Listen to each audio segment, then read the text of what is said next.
Hi everyone, my name is Caitlin Tenney. I'm the anatomy and physiology teacher at Portland High School. Welcome to our classroom. This is a little view of what the front of your child's classroom looks like for science at the high school. Anatomy and physiology is an exciting and engaging course. We love watching little video clips. If you get a chance, put this in the YouTube link, what the difference is between anatomy and physiology, and you can watch this great little video that explains the difference between structure and function. That's kind of what stays consistent with us throughout the year as we learn the human body. We learn about how structure and function work hand in hand.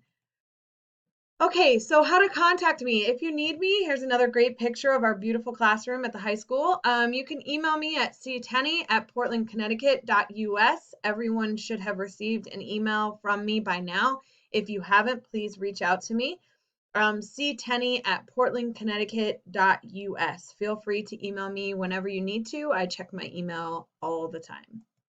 Okay, so here's a little bit about me. I have a bachelor's degree from Virginia Commonwealth University and a master's of education from UMass Boston. This is my 13th year of teaching. I spent some time as a Noyce Science Scholar and also as an NSTA New Teacher Academy graduate. Those are both really great experiences that I've had to really kind of work on my pedagogy.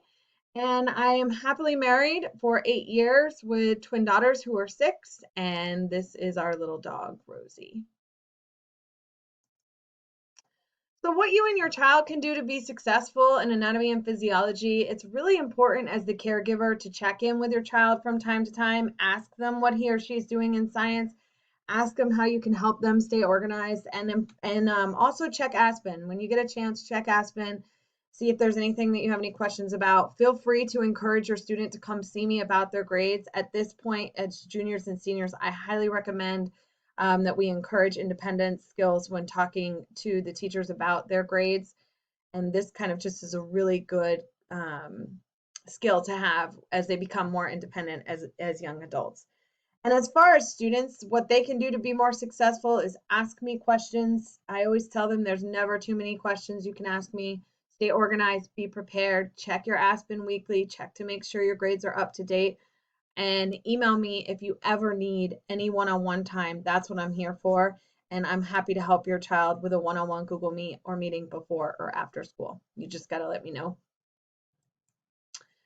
So teaching science the new way, if you go into YouTube and check NGSS, A Vision for K-12 Science Education, there's a really great video that explains how we teach science in a more modern, new way, if you will. It's very different how we learn science.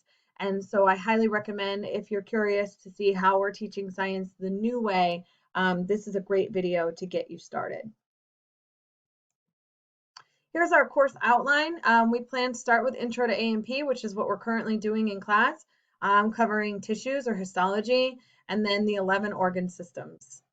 That is our plan to get through from now until the end of the school year. Projects, labs, and case studies. Your child will engage in a series of projects to help better understand the link between anatomy and physiology. We will be conducting labs throughout the year. We plan to do 4 dissections. We'll be dissecting a heart, eyeball, kidney, and brain during our course. If I can get my hands on more organs, I certainly will add those as well, but this is what we have for now, and it's a great start. We also will be conducting case studies where we relate real-world examples in anatomy and physiology so your students can better link the two. All right, so grading system. Here's my grading system. I use a point system. Everything in Aspen will probably be listed under classwork just because it doesn't matter what it is. It matters how many points it's worth. As far as late work goes, I typically don't accept late work without a point deduction. Students have been getting an extended amount of time to complete assignments this year especially, and I'm trying to be as flexible as possible. Students can ask for extensions. And of course, there are always individual circumstances where I would allow some extended time on some assignments. Social emotional learning and equity. We really want to focus on incorporating different topics that engage students in social emotional learning. Working through groups in Google Meets or socially distanced is one of the ways that we do this. There's a great article I have linked right here. You can also Google it, social emotional learning in science, and it pops up under Edutopia. And you can definitely check that article out if you're interested more in how we're promoting social emotional learning, especially in science. Equity is also extremely important to me. If your child needs something and I don't know about it, please let me know. We want to listen to students, respect them, and really kind of know what they need for them to be productive and successful in the classroom. So again, if there's something that you'd like me to know or you have any concerns as far as equity is concerned, please reach out and let me know. Lastly, here are some frequently asked questions on my parent-teacher night. If I didn't cover everything, again, you're more than welcome to email me. Your children learning will be connected to real world through case studies. Your child will be assessed in a number of ways: projects, quizzes, tests, labs, and classwork. It's important that your students are engaged in class and school, especially when they're at home. It's important for them to be engaged in completing their assignments in a timely fashion.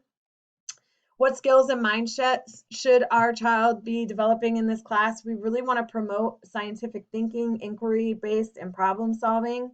That's what we're working on through the school year. We're also working on growth mindset, that it's okay to get things wrong. It's okay to ask questions. It's okay to grow and learn. And that's what we're trying to provide, an environment where your child can do that in the classroom. Our school's approach to ensuring a healthy and supportive environment for children: we check in with your kids, we send out Google Forms, I ask your kids how they're doing. And so we really want to make sure we're doing a good job providing a healthy and supportive environment for your child. If your child needs to be quarantined or is out sick, we will definitely work with your child. We'll make sure that they have all the assignments that they need. Everything for anatomy and physiology is posted in Google Classroom. If you would like access to your child's classroom, just let me know. You can find all your child's biology, anatomy / physiology assignments in the Google Classroom. And lastly, contacting me, the best way is via email. So if you need me, just shoot me an email and I'll be happy to be there for you. Have a wonderful night. I look forward to a wonderful school year. Your kids are amazing and I feel incredibly grateful to be able to teach them. Have a great night.